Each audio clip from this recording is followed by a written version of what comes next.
Hello guys! For today's video, gagawa ako ng ensaymada kasi sawa na ako sa pandesal, chore. So ito, patok naman sa panglasa ng aking anak. Simulan na natin. So kumuha lang ako ng medium egg, warm milk, and meron kaming pang warm ng milk, sugar, white sugar actually, and salt. And then, mix lang natin together hanggang ma-dissolve yung sugar and salt at pati na yung egg natin.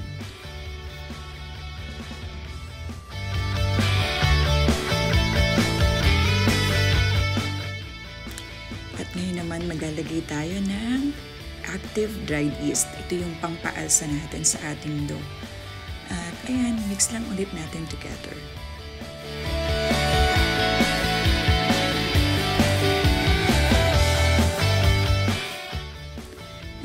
After kong mahalo lahat ng ingredients, konti-konti nilalagay ko yung flour.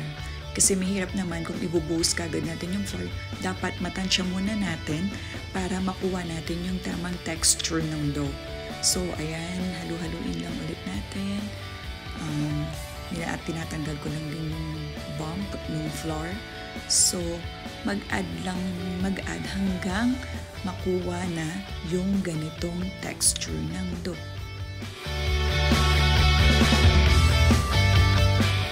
Then after ko itong ma-mix, lalagyan ko na siya ng melted butter or margarine. Yung iba naglalagay ng vegetable oil or olive oil, pero ako I stick to butter or margarine kasi pampalasa talaga siya sa dough.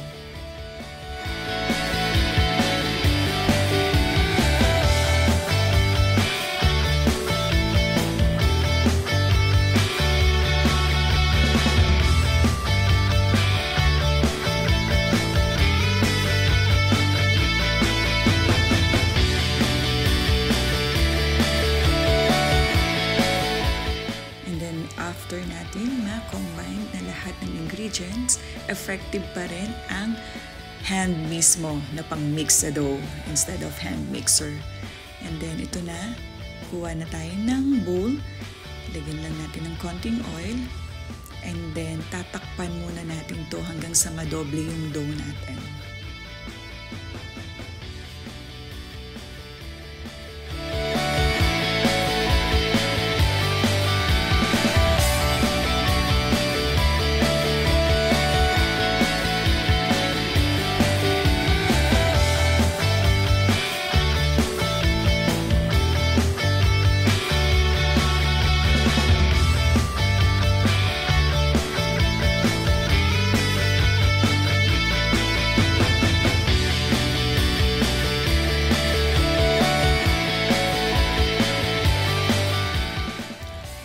After that, nadoble na yung dough natin sa isang malinis na surface. Maglalagay lang ako ng flour at doon ko na mamasahihin ang ating dough. Masarap yan kasi minasahe. Chore. So, ayan na. And then after nyan, hihiwain ko lang to sa maliliit na portion.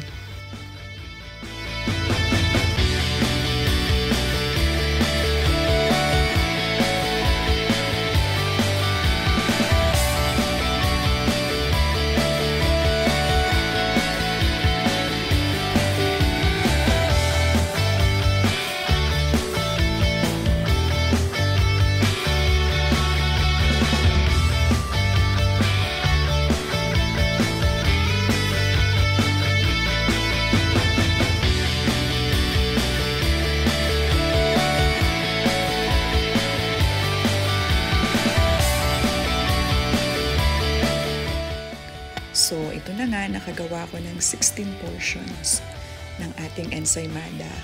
So, ngayon, yung half nito, gagawin ko lang siyang plain.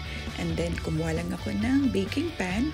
Yung half doon, lalagay ko yung plain. At yung half din, ilalagay ko yung flavored na ensaymada natin, which is yung ube from Baguio.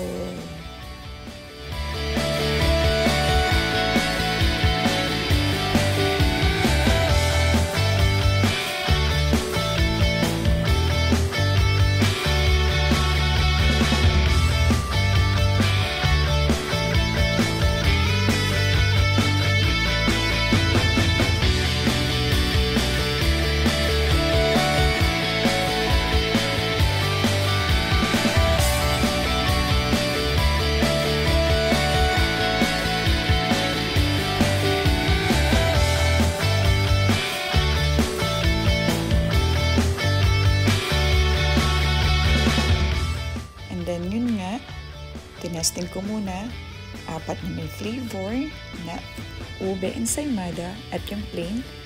Ilagay ko na sa oven and iti-testing ko muna 180 degrees in 30 minutes.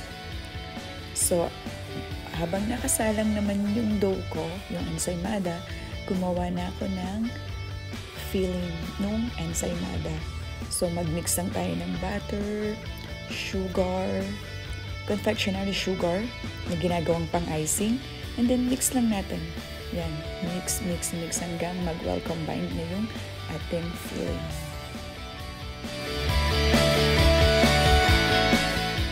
At ito, i-check na natin ang ating dough. Wow, perfect. Ganyan lang. So, ito ginawa ko lang siyang parang monay na style. Hindi ko na siya ginawang pa-round, yung kumbaga yung pa-circular na ensaymada kasi testing pa lang naman to. And then yung ginawa kong pang filling, ayan na, which is yung confectionery sugar, icing sugar with butter.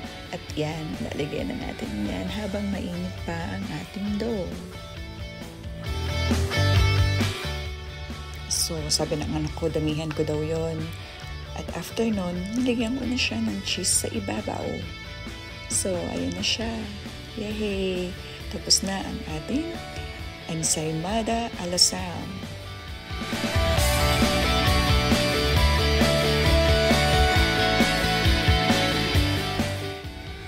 Tcharan! Ito na nga ang aking ensaymada.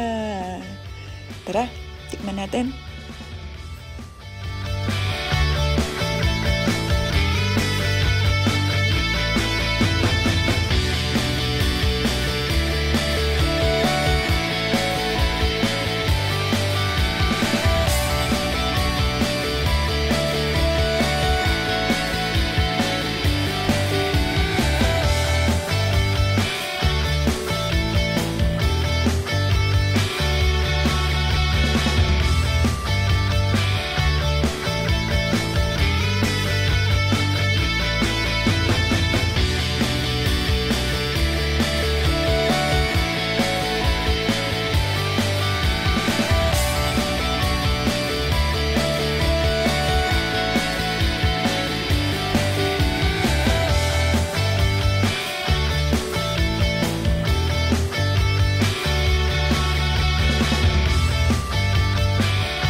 Oh my gosh, sobrang sarap. At ito na nga pinatikim ko sa kanya at nagustuhan naman niya.